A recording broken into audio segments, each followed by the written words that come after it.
लता आज बहुत खुश थी क्योंकि विदेश से उसके बेटे विकी का फोन आया था। बेटा तू सच में अगले हफ्ते घर आ रहा है? ये तो बहुत अच्छी खबर है। आराम से आ और अपना ख्याल रख। लता का बेटा विकी विदेश में पढ़ाई करने गया था और अब 3 साल के बाद वो वापस घर लौट रहा था। ये खबर सुनकर लता फूले ना समाई। वो घर भर चिल्लाने लगी, अजी सुनते हो, जल्दी यहाँ आओ। क्या बात है भाग्यवान, क्यों इतना चीख रही हो? विकी अगले हफ्ते घर आ रहा है। अरे वाह, ये तो बहुत अच्छी खबर है। और पता है, मैंने उसके लिए एक लड़की भी ढूंढ ली है। इस बार जब वो आएगा तो उसकी शादी करवा ही देंगे। यहाँ लता विकी की शादी अपनी पसंद की लड़की से करवाने की सोच रही थी और वहाँ विकी अपनी गर्लफ्रेंड के बारे में माँ से बात करने वाला था। एना, my mother would be so happy seeing you. खबर मिलते ही लता ने तैयारियां शुरू कर दी। उसने घर पेंट करवाया, फर्नीचर बदलवाया और विकी का कमरा भी साफ करवा दिया। अब सब अच्छा लग रहा है। कल जब विकी आएगा तो खुश हो जाएगा।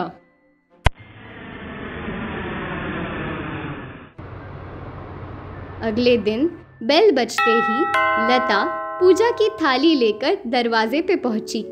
अपने बेटे को देख बहुत खुश हुई, पर विकी बार बार पीछे देख रहा था। Hey Anna, come here.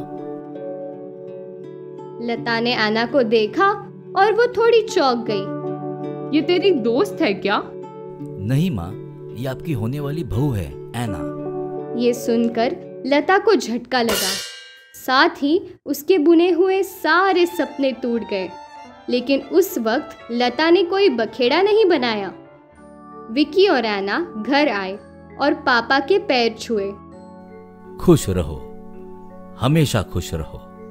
बेटा तुम लोग बहुत थक गए होंगे, जाकर फ्रेश हो जाओ। जी पापा। विकी एना को अपने कमरे में ले गया। यहाँ लता उदास हो गई। मुकेश उसे समझाने लगा, अरे क्या फर्क पड़ता है, बहू हमारे पसंद की हो या विक्की के पसंद की, उसको जिंदगी बितानी है। अच्छा है कि वो अपनी पसंद की लड़की के साथ बिताए। पर एक फिरंग, मेरी सारी सहेलियां मेरा मजाक उड़ाएंगी, बोलेगी कि अपने बेटे को अपने काबू में न रख पाई।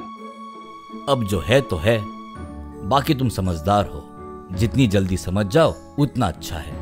लता इस बात से उदास थी। उसकी सारी एक्साइटमेंट जा चुकी थी, पर उसने विकी से कुछ नहीं बोला। दोपहर बाद एना लता की मदद करने किचन में गई। Do you need any help? कुछ मदद करूं मैं? नहीं, मैं सब कर दूंगी। वैसे भी तुम्हें खाना बनाना वगैरह कहाँ आता होगा? मैं सीख सकती हूँ। अच्छा है, अब तुम्हें खाना भी सिखाना होगा।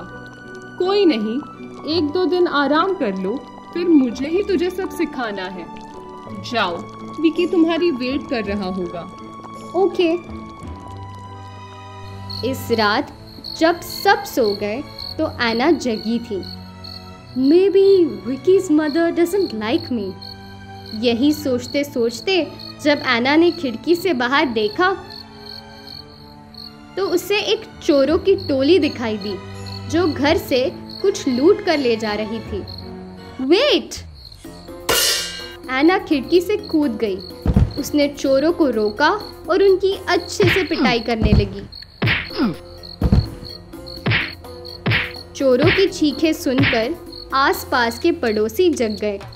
जब सब बाहर आए तो अरे वाह बेटी, तूने तो इन चोरों को अच्छा सबक सिखा दिया। वैसे तू है कौन? ये मेरी होने वाली बहू है। लता को अपनी बहू की तारीफ सुनकर बहुत खुशी हुई और अब उसने अपने बेटे की पसंद की लड़की से कोई गिला शिकवा नहीं था, क्योंकि अब लता की सहेलियां लता की तारीफ ही कर रही थी।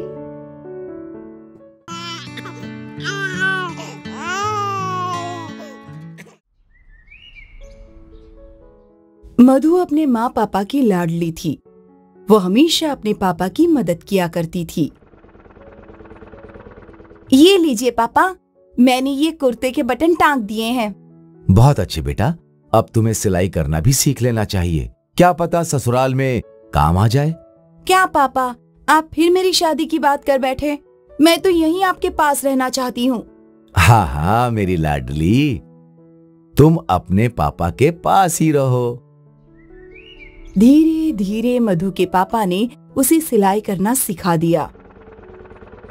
मधु को सिलाई करना बहुत पसंद था, तो वो अक्सर अपने पापा की दुकान में काम किया करती थी। यहीं वल्लभ ने मधु को देखा और उसे वो भाग गई। वल्लभ ने मधु के पिताजी से रिश्ते की बात की और कुछ महीनों बाद वल्लभ और मधु की शादी हो गई। वल्लभ अच्छी नौकरी करता था, इसीलिए शुरू शुरू में सब ठीक था। 2 साल बाद जब मधु ने बेटी को जन्म दिया, देखिए जी कितनी प्यारी है, आंखें देखिए। अब क्या देखूं? तुमने मुझे कुछ देखने लायक छोड़ा है क्या? मेरे घर वाले सब वारिस का इंतजार कर रहे हैं। अब किस मुंह से उन्हें बताऊं कि तुमने एक लड़की को पैदा किया है? पर लड़का हो या लड़की, है तो ये हमारी ही ना। ये लड़की सिर्फ तुम्हारी है, मेरी नहीं। वल्लभ वहां से चला गया और मधु रोने लगी। कुछ देर बाद मधु के पापा वहां आए। मधु ने उन्हें सब कुछ बताया। तू फिक्र मत कर, मैं दामाद जी से बात करूंगा, सब ठीक हो जाएगा। पर वो इस लड़की को अपनाएंगे क्या? क्यों नहीं अपनाएंगे, आखिर उसका अपना खून है। मधु के पिताजी उसे दिलासा देने लगे। फिर वो वल्लभ से मिलने उसके घर गए। बेटा वल्लभ, तुम इतने समझदार हो। बेटा ये बेटी होना तो ये तो ऊपर वाले की मर्जी है, उसमें हम क्या कर सकते हैं। हो सकता है कि तुम्हें अगली बार बेटा हो। वल्लभ ने मधु के पिता की बात मान ली और वो मधु को लेने अस्पताल गया। वल्लभ मधु को घर तो ले आया, पर वो खुश नहीं था। अरे ओ मधु, इस लड़की का शोर सुनकर कान के पर्दे फट गए हैं। मेरी माँ इसको चुप करवाओ। वल्लभ को अपनी बेटी एक आंख नहीं भाती थी। जैसे तैसे कुछ महीने बीत गए और मधु एक बार फिर गर्भवती हुई। इस बार अगर लड़का नहीं हुआ ना, तो तुम्हें तुम्हारे पापा के घर भेज दूंगा, समझी? मधु को अस्पताल में एडमिट किया गया और वल्लभ बाहर इंतजार करने लगा। मुबारक हो, आपको लड़की हुई है। लड़की का नाम सुनते ही वल्लभ का मुंह लटक गया और वो तुरंत वहां से चला गया। आपके पति ऐसे चले क्यों गए? क्या वो कहाँ गए? मधु वल्लभ को रोकने उठ ही रही थी कि तभी उसके पिता वहां आ गए। पापा, पापा वो गुस्से में चले गए, फिर बेटी हुई है। अब क्या कर सकते हैं, जो विधि है वो होगी ही। मधु अपने पापा के गले लगकर रोने लगी। मधु के पापा एक बार फिर वल्लभ से मिलने गए। इस बार मुझे कुछ सुनना नहीं है, आप चुपचाप अपनी बेटी और उसकी बेटियों को अपने साथ ले जाइए। पर वो बच्चियां तुम्हारी भी हैं, उन लड़कियों से मेरा कोई वास्ता नहीं है। ये सुनकर मधु के पापा हताश होकर वहां से चले गए। वो मधु और उसकी दोनों बेटियों को अपने घर ले गए।